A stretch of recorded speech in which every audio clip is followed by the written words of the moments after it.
জামুরিয়ায় তৃণমূলের বিশাল জনসমাবেশ, মিছিলে জনস্রোত, জয়ের ব্যাপারে আত্মবিশ্বাসী হরিরাম সিং।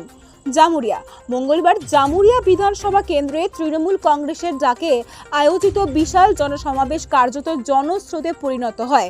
প্রার্থী হরিরাম সিংয়ের নেতৃত্বে দলীয় কর্মী সমর্থকদের ব্যাপক উপস্থিতিতে শহরের বিভিন্ন এলাকা উৎসব মুখর হয়ে ওঠে। বিশেষ করে নারীদের সক্রিয় অংশগ্রহণ, পতাকা ও স্লোগানে গোটা এলাকা মুখরিত হয়ে ওঠে। কুয়া মোড় থেকে শুরু হওয়া এই মিছিল সিনেমা মোড়, সিধু কানহু মূর্তি হয়ে ব্যস্ত জামুরিয়া বাজার পেরিয়ে বাসস্ট্যান্ড পর্যন্ত পৌঁছায়। মিছিল জুড়ে শোনা যায় দলীয় স্লোগান, পাশাপাশি রাজ্য সরকারের বিভিন্ন প্রকল্পের সমর্থনে প্ল্যাকার্ড হাতে দেখা যায় অংশগ্রহণকারীদের। জনসভায় বক্তব্য রাখতে গিয়ে প্রার্থী হরিরাম সিং বলেন, জামুরিয়ায় তৃণমূল কংগ্রেসের অবস্থান অত্যন্ত শক্তিশালী এবং এখানে তাদের কোনো উল্লেখযোগ্য প্রতিদ্বন্দ্বী নেই। তিনি দাবি করেন এই কেন্দ্রে তারা বড় ব্যবধানে জয়ী হবেন।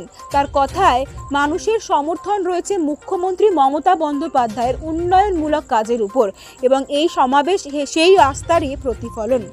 দলীয় সূত্রে দাবি করা হয়েছে, এই জনসমাবেশ জামুরিয়ার নির্বাচনী পরিবেশ নতুন মাত্রা যোগ করেছে এবং আগামী নির্বাচনে তৃণমূল কংগ্রেসের পক্ষে জনসমর্থনের ইঙ্গিত দিচ্ছে।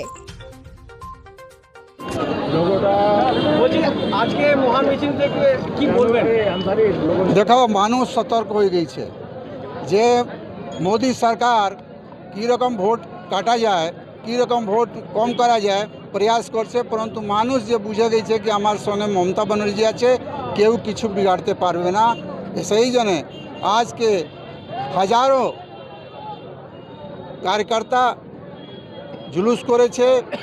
আজকে সবাইকে বলে দিয়েছে, বিরোধী পার্টিকে বলে দিয়েছে কি তোমাদের এখানে স্থান নেই। জামুরিয়া তৃণমূল কংগ্রেসের ঘাঁটি আছে আর মমতা ব্যানার্জি ঘাঁটি আছেন, চতুর্থবার মমতা ব্যানার্জি মুখ্যমন্ত্রী হবেন। অন্যদিকে একদিকে সিপিএম, একদিকে বিজেপি, এছাড়াও অন্যান্য আরও দল এখানে প্রার্থী হয়েছেন, সেই নিয়ে কী বলবেন? একাধিক দল। দেখো, প্রার্থী তো একটি মমতা ব্যানার্জি আছেন, বাকি ভোট কাটবার জন্য কিছু লোক এসছে, ওটা পাবলিক জানছে। মমতা ব্যানার্জি যে কাজ করেছেন ওর কাজে জবাব ভোটের পণ্ডিত হবে। আর এখানে যত লোক দাঁড়ায়, আমি তো শুনলাম কি 8-10 জন এখানে প্রার্থী হচ্ছে, কোনো ফরক পড়বে না, তৃণমূল কংগ্রেস জিতবে।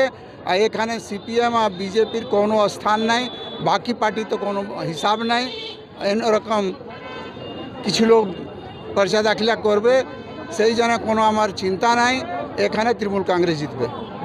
মিছিল থেকে প্রতিদ্বন্দ্বিতায় যারা রয়েছে তাদেরকে কি বার্তা দিতে চাইবে? ভাই দেখো, মানুষকে দেখো, মানুষ জামুরিয়ার মানুষ তৃণমূল কংগ্রেসকে ভালোবাসছে, মমতা ব্যানার্জিকে ভালোবাসে। সেই জন্য আজকে হাজার হাজার মানুষ বার হয়েছে, র্যালি করেছে আর বিরোধী দলকে বলে দিয়েছে কি আর তোমরা এখানে কোনো স্থান নেই, তোমরা কিছু করতে পারবে না, তৃণমূল কংগ্রেস জিতবে। লাস্ট প্রশ্ন বলছি, যে ভোট কাটিংয়ে খেলা যদি হয়, কাদের ভোট কাটা যাবে মনে হচ্ছে?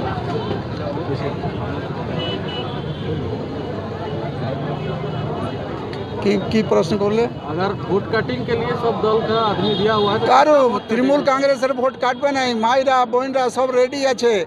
স্বামী যদি বলবে কিনা তুমি বিজেপিকে ভোট দাও, মায়েরা কখনো ভোট দিবে না, কেন কি মমতা ব্যানার্জি সবাইকে কাজ করেছে, লাভ দিয়েছেন। সেই জন্যে আমার ভোট কাটতে পারবে না। বিজেপি সিপিএম কিছু আছে তো ভোট কাটবে। নির্বাচনের ফলাফল নিয়ে কতটা নিশ্চিত? एकदम 102% निश्चित। 30,000 से ज़्यादा वोट से हम जीतेंगे।